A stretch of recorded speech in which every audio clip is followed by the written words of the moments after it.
So to start off, what you're doing is in the left hand, so I kind of transcribed it from his recording, and he's doing octaves. Well, this is how I see it. Anyway. So it's just C to C. And then in your right hand, you'll play like a G, B, E, which is a first inversion E minor chord. And you'll just move up in parallel chords and down with your left hand.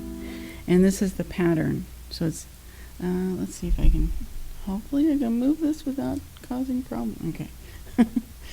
It's left. That's the first one, right? So it's short and then long, okay?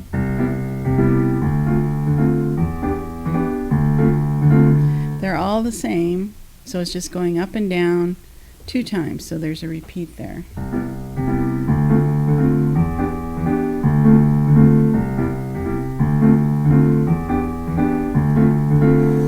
And at this point, I don't have any pedal on,